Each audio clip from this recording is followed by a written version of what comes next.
ഇപ്പൊ തിങ്കളാഴ്ച ദിവസവും റബീഉൽ അവ്വൽ 12 ഒന്നിച്ച് വന്നാൽ തിന്നാൻ കൊടുക്കാണോ വേണ്ടത്, അതല്ല നോമ്പ് വിൽക്കാണോ വേണ്ടത്?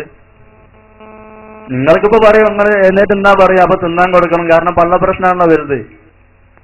അന്ന് നോമ്പ് വിൽക്കാം, നോമ്പ് വെച്ചിട്ട് നന്നായി തിന്നും ചെയ്യാം.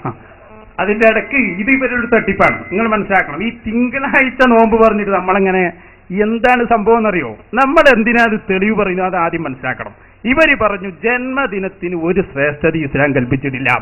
ആ വാദത്തിന്റെ മറുപടിയാണ് തിങ്കളാഴ്ച നോമ്പ്. അതായത് തിങ്കളാഴ്ച നിങ്ങൾ നോമ്പ് നോൽക്കണം എന്നു പറയാനുള്ള കാരണം വിശദീകരിച്ചുകൊണ്ട് നേതാവായ മുഹമ്മദുർ റസൂലുള്ളാഹി നബി സല്ലല്ലാഹു അലൈഹി വസല്ലം പറഞ്ഞു, അന്ന് ഞാൻ ജനിച്ച ദിവസമാണ്, അന്ന് എന്റെ ജന്മദിനമാണ്.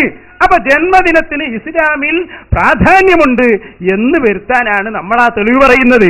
നബിദിനത്തിന്റെ അന്ന് തിന്നാനും അറവ് നടത്താനുമൊക്കെ ഞങ്ങൾക്ക് വേറെ വ്യക്തമായ തെളിവുകളുണ്ട്. നിങ്ങൾ വായിച്ചല്ലോ ഇമാം സുയൂത്തിയുടെ ഗ്രന്ഥം, അതൊന്നുകൂടി വായിക്കുക. അതിൽ പറഞ്ഞിട്ടുണ്ട് നബിദിനാഘോഷത്തിന് തീറ്റ ഉദ്ഘാടനം ചെയ്തത് ഹബീബായ മുഹമ്മദുർ റസൂലുള്ളാഹി നബിതങ്ങളാണ്.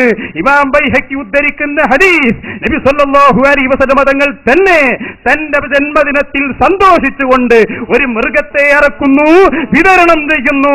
ഇത് നബിദിനത്തിന്റെ തെളിവാണെന്ന് ഇമാം സുയൂത്തി രേഖപ്പെടുത്തുന്നു. അപ്പൊ എന്തായി? തിങ്കളാഴ്ച നോമ്പ് നോൽക്കുകയും വേണം, ഈ ഹദീസ് അനുസരിച്ച് നന്നായി തിന്നുകയും വേണം, തിന്നുമ്പോ ഹലാലായത് തിന്നുകയും വേണം. അത് ഞാനെന്തിനാ പറഞ്ഞത്? ഏറ്റവും വലിയ തീറ്റാവുകൾ മുജാഹിദുകളാണ് എന്ന് കാണിക്കാൻ വേണ്ടിയിട്ടാണ്.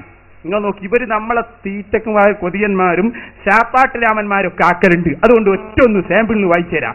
ഇത് വെട്ടം അബ്ദുള്ള ഹാജിയുടെ സ്മരണികയാണ്. വെട്ടം അബ്ദുള്ള ഹാജി എന്ന് പറയുന്ന മുജാഹിദ് നേതാവിന്റെ മൗലിദ്, റസൂലുള്ളാഹിന്റെ മൗലിദ് മാത്രമേ പറ്റാത്തുള്ളൂ, ബാക്കി എല്ലാ മൗലിമാർക്കും മൗലിദ് കിതാബുണ്ട്. ഇത് മലയാളത്തിലാണെന്ന് മാത്രം. ഇത് ഇറക്കിയതാരാ? കേരള നെതുവത്തുൽ മുജാഹിദീൻ മുജാഹിദ് സെന്റർ കോഴിക്കോട് 2 പഴയ കാലത്ത് തന്നെ ഇറക്കിയ പുസ്തകമാണ്.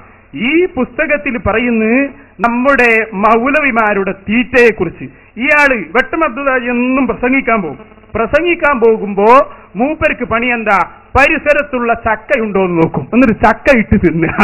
അതുപോലെ തന്നെ പ്രസംഗിക്കുമ്പോ തന്നെ മൂപ്പർ ചോദിക്കും, ഇന്ന് ഞാൻ പ്രസംഗിക്കുമ്പോ നല്ലോണം തെറി പറയൂട്ടോ. അപ്പൊ ഒരാൾ വന്ന് പറഞ്ഞു, നിങ്ങൾ തെറി പറയരുത്. അപ്പൊ മൂപ്പര് വന്ന്, തെറി പറയാതിരിക്കണമെങ്കിൽ നിങ്ങൾ എന്താ തരിക?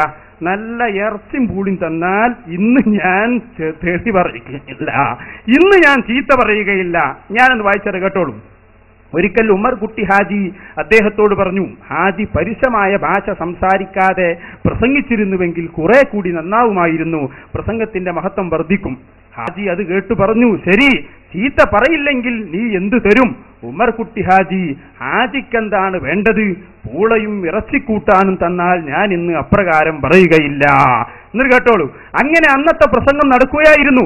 സംസാരിച്ച് ഒരു വിഷയമെത്തിയപ്പോൾ ഹാജി കയ്യിൽ 2 തവണ ശക്തിയായി തട്ടിക്കൊണ്ട് പറഞ്ഞു, ഇപ്പോഴല്ലേ ഇവരെ ചീത്ത പറയേണ്ടത്, പക്ഷേ ഇന്ന് ഞാൻ ഒരാളോട് ചീത്ത പറയില്ലെന്ന് ഏറ്റിട്ടുണ്ട്, അതുകൊണ്ട് പറയുന്നില്ല.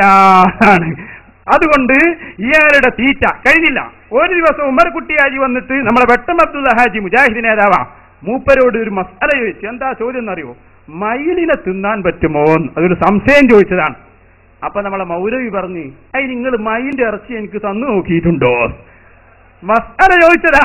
നിങ്ങൾ നോക്കി, ഞാൻ എങ്ങനെ തന്നെ വായിച്ചത്. ഈ പുസ്തകത്തിന്റെ 83-ാമത്തെ പേജ്, ഇതിന്റെ ഒറിജിനൽ സാധന എന്താ ഉള്ളത്? ഹാജിയോട് ഉമർ കുട്ടി ഹാജി ഒരിക്കൽ ചോദിച്ചു, മയിലിനെ തിന്നാൻ പറ്റുമോ? ഉടനെ തന്നെ ഹാജിയുടെ പ്രതികരണം, അതിന് നിങ്ങൾ അത് തന്നു നോക്കിയോ? എന്നിട്ട് എന്താ മറുപടി പറയോ? അങ്ങനെ മയിലിറച്ചി സംഘടിപ്പിച്ചു. അത് കുറച്ച് അടങ്ങാറുള്ള കാര്യം തന്നെയാണ്. മയിലിനെ തേടിപ്പിടിച്ച് കൊണ്ടുവന്നു. അത് തിന്നിട്ട് ഹാജി പറഞ്ഞു, ഇതിന് നല്ല കോഴിയുടെ രുചിയാണല്ലോ. കേട്ടല്ലോ? അപ്പൊ ഈ രൂപത്തിൽ ഹലാലായത് തിന്നണം. അത് ഞങ്ങൾക്ക് തെളിവുണ്ട്. തിങ്കളാഴ്ചയുടെ തെളിവും തെളിവാണ്, ഇതും തെളിവാണ്. പക്ഷെ രണ്ടും കൂടി ഒറ്റ സ്ഥലത്ത് കൊണ്ടുപോയി ഫിറ്റാക്കരുത്. രണ്ടും 2 സ്ഥലത്ത്.